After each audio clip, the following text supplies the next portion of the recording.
Good morning, welcome to Ainsley News. It's Tuesday, 13th of July. Talking crypto. It is Tuesday. Today we're talking Bitcoin. Is it on the verge of a breakout? It has been an impressively quiet week in the crypto markets. Compressed prices alongside low volume indicate we should see some significant action any day now.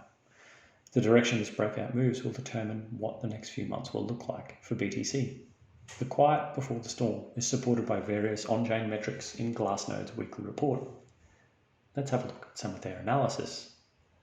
One of the most significant factors in the Bitcoin market at the moment is the great miner migration, as the China ban came into effect.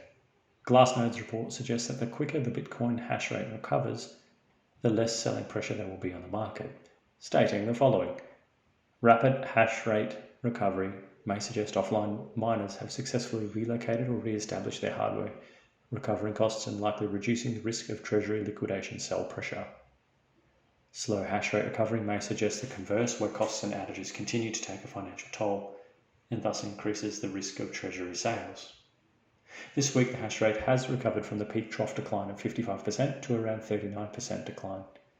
Should this level hold and be representative, it would indicate that hash power equivalent to around 29% of the affected hash power has come back online.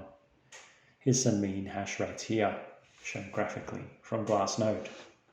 As we run out of short-term holders selling pressure, the more the miners market becomes the only downward pressure in the market, hence the importance of how the miner migration plays out.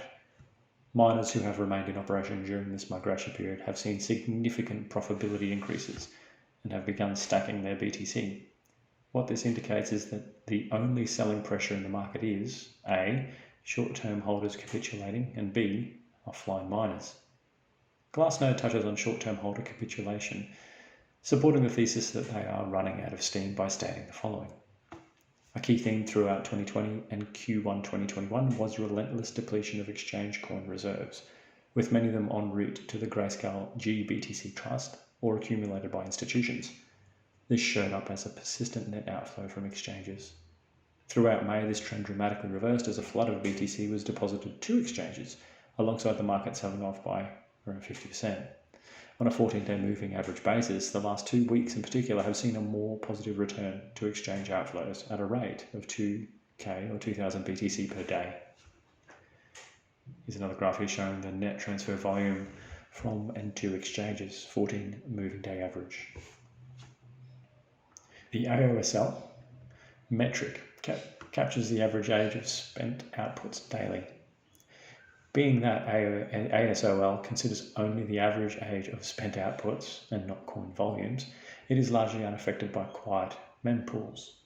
Similar to the 2017 and 2019 peaks, the average age of spent outputs is rapidly collapsing, indicative of a return to higher conviction hodling and likely accumulation. Here's some entity-adjusted ASOLs here from Glassnode as well, just for some comparison. ASOL suggests that overall, older coins are increasingly inactive. The hodl waves provide more data points to support this thesis. The age of coins reflects two groups of strong conviction buyers, both of which held through significant volatility. The 2 to 3 year hodlers accumulated in the bear market from late 2018 through to the 2019 peak. These investors currently hold 9.8% of supply. Since March 2020, 5.2% of the circulating supply has matured from the 2-year, 3-year band into the 3-year and 5-year band. 3-year and 5-year holders, or hodlers, accumulated between July 2016 and July 2018, and thus represent last cycle bull market buyers. This cohort continues to grow, now representing 13.1% of the supply.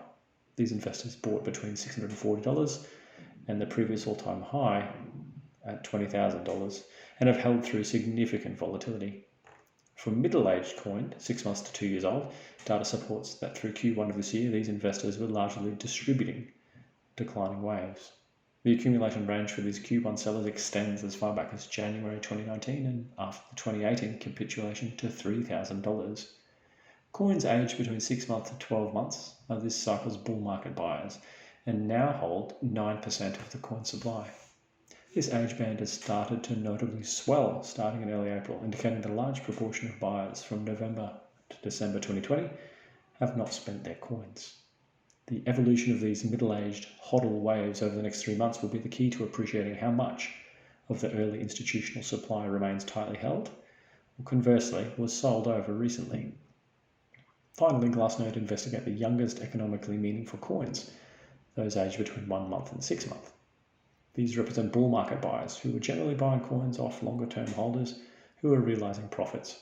This behavior is evident from November 2020 to May 2021 as the young coin supply swelled from 22% to over 32%. However, since the sell-off in May, the young coin supply has commenced a structural downtrend, which indicates coins are maturing, hodling is taking place, and accumulation is likely underway. It is favourable for the price if young coin supply continues to decline, old coins dormant and young coins maturing. Conversely, large spikes in young coin supply suggest renewed distribution and would favour a bearish bias.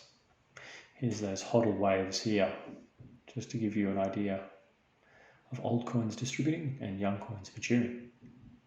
The best case scenario in this market is we've already seen the bottom and we're forming a long and complex bottoming pattern. A lot of Glassnode's analysis supports this thesis.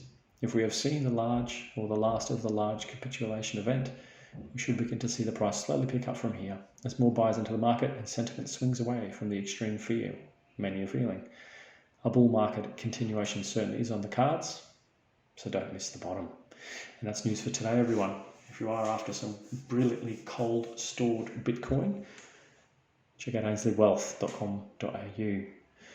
After some physical stuff, gold, silver and platinum, jump over to ainsleyBullion.com.au and check out our own crypto, goldsilverstandard.com. It's real gold and real silver backed to the blockchain. Enjoy Tuesday, everybody, and we'll catch you tomorrow for more news.